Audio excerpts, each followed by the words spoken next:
Você sabia que algumas das construções mais impressionantes da história estão na Bíblia? Algumas foram erguidas com riquezas inimagináveis, outras desmoronaram de formas misteriosas, e há até aquelas que a ciência tenta explicar, mas não consegue. Neste vídeo, você vai descobrir as 5 maiores construções bíblicas e os segredos que elas escondem. E a última da lista vai te deixar sem palavras. Preparado para essa jornada pela fé, história e arqueologia? Então vamos começar. Você já imaginou como seria construir um gigantesco navio sem tecnologia moderna, sem guindastes, sem serras elétricas, apenas com madeira, mãos calejadas e muita fé? Pois foi exatamente isso que Noé fez. E hoje vamos mergulhar nesse mistério fascinante que atravessa milênios e continua intrigando cientistas, arqueólogos e pessoas de fé. A Bíblia nos conta que, em um tempo de extrema corrupção na Terra, Deus escolheu um homem para uma missão impossível: construir um refúgio colossal para salvar sua família e representantes de cada espécie animal de um dilúvio global. Agora, imagine a cena.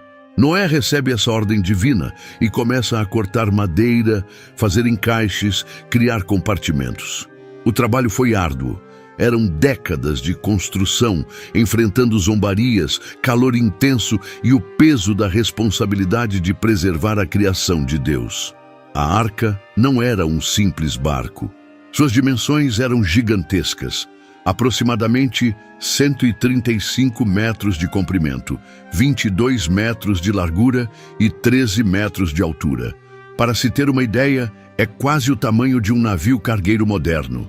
E tudo isso feito de madeira de gofer, revestida com betume para resistir às águas. Agora, pense comigo. Como Noé conseguiu realizar essa façanha sem ferramentas avançadas? Como ele organizou os animais dentro dela? E será que realmente houve um dilúvio capaz de cobrir montanhas?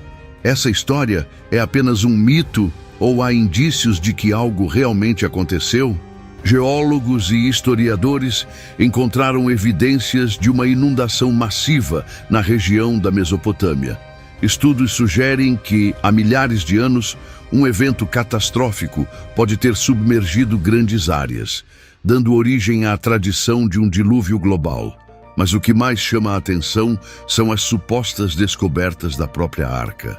Em 1959, um piloto turco sobrevoou o Monte Ararat e identificou uma formação que lembrava o casco de um navio. Desde então, diversas expedições tentaram confirmar se os restos da embarcação de Noé estão ali. Algumas dessas missões encontraram pedaços de madeira petrificada, além de estruturas geológicas compatíveis com um barco de grande porte. Mas será mesmo a Arca de Noé? A ciência ainda debate, enquanto a fé continua inabalável. Imagine estar diante de uma cidade cercada por imensas muralhas, tão espessas que poderiam suportar qualquer ataque. Agora pense no impossível. Essas muralhas desmoronam, não por máquinas de guerra, mas apenas pelo som de trombetas e gritos de fé. Essa é a história de Jericó, uma das cidades mais antigas do mundo e palco de um dos eventos mais impressionantes da Bíblia. Mas será que isso realmente aconteceu? E o que a ciência tem a dizer sobre essa incrível queda? A Bíblia descreve Jericó como uma cidade fortificada, com muralhas que pareciam intransponíveis. Para os israelitas, que acabavam de sair do deserto após 40 anos de peregrinação, conquistar Jericó era um desafio gigantesco. Mas Deus tinha um plano. Ele ordenou que o exército de Israel marchasse ao redor da cidade por 6 dias, uma vez ao dia, em silêncio. No 7º dia, deveriam dar 7 voltas, tocar suas trombetas e gritar. E então, algo incrível aconteceu. As muralhas caíram por completo. Agora pare e pense. Isso é possível? Como uma simples marcha e o som de trombetas poderiam derrubar muralhas tão resistentes? Ao longo do século XX, vários arqueólogos investigaram Jericó e encontraram ruínas impressionantes. Uma das descobertas mais chocantes foi feita pela arqueóloga britânica Kathleen Kenyon, que escavou a área nos anos 1950. Ela identificou restos de muralhas maciças e, o mais surpreendente, evidências de um colapso repentino. As paredes pareciam ter ruído de dentro para fora, em vez de serem derrubadas por um ataque externo. Isso coincide com o relato bíblico, onde as muralhas não foram derrubadas por arietes ou catapultas, mas sim pelo poder de Deus.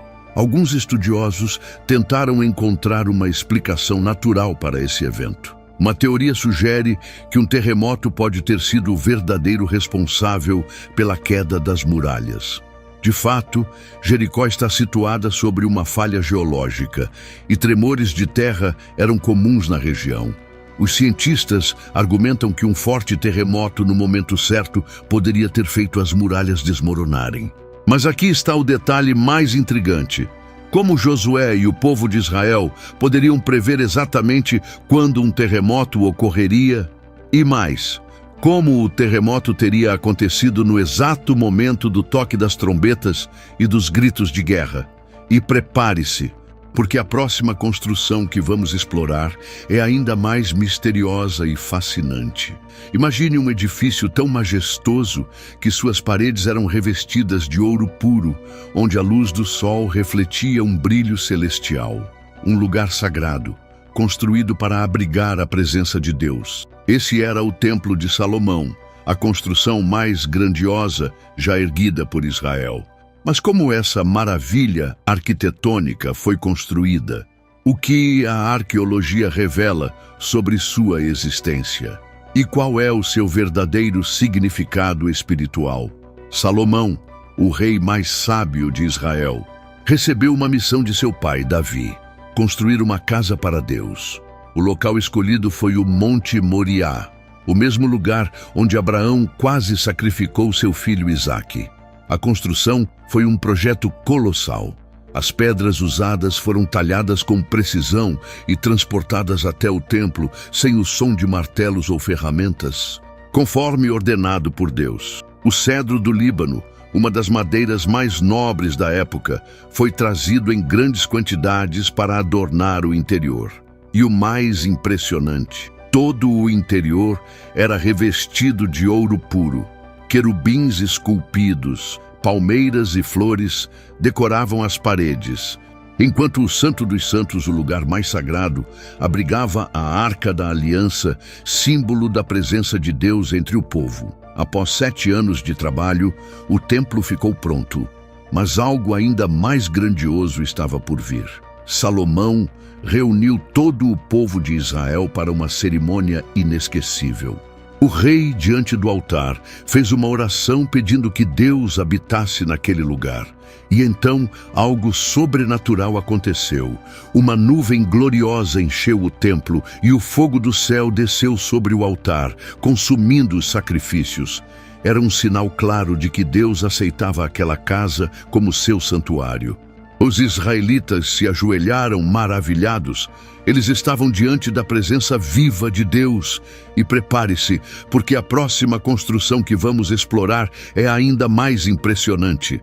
Imagine um mundo onde toda a humanidade fala uma única língua, sem barreiras, sem fronteiras, todos unidos em um só propósito: construir uma torre tão alta que chegasse ao céu. Mas essa ambição, ao invés de aproximar os homens de Deus, despertou sua ira. E então, algo inacreditável aconteceu. A comunicação entre eles foi rompida e a construção parou para sempre. Mas o que realmente foi a Torre de Babel? Ela existiu de fato? O que a arqueologia tem a dizer sobre essa história? E o mais importante, qual a grande lição que essa construção nos ensina até hoje? A Bíblia nos conta que, após o dilúvio, os descendentes de Noé começaram a se espalhar e a povoar a terra. Em determinado momento, decidiram se estabelecer na planície de Sinar, onde hoje seria a Mesopotâmia. Com uma tecnologia inovadora para a época, tijolos queimados no fogo e betume como argamassa, começaram a construir uma torre que tocasse os céus. Não era apenas uma obra arquitetônica, mas um símbolo de orgulho e autossuficiência. Façamos para nós um nome para que não sejamos espalhados pela face da terra, diziam eles. Gênesis 11:4. Eles queriam desafiar Deus, mas Deus interveio. Ao ver a ambição humana, Deus tomou uma decisão radical: confundir a língua dos homens para que não se entendessem mais. Pense na cena. Um trabalhador pede um tijolo, mas o colega entende que ele pediu água. O mestre de obras dá ordens, mas ninguém o compreende.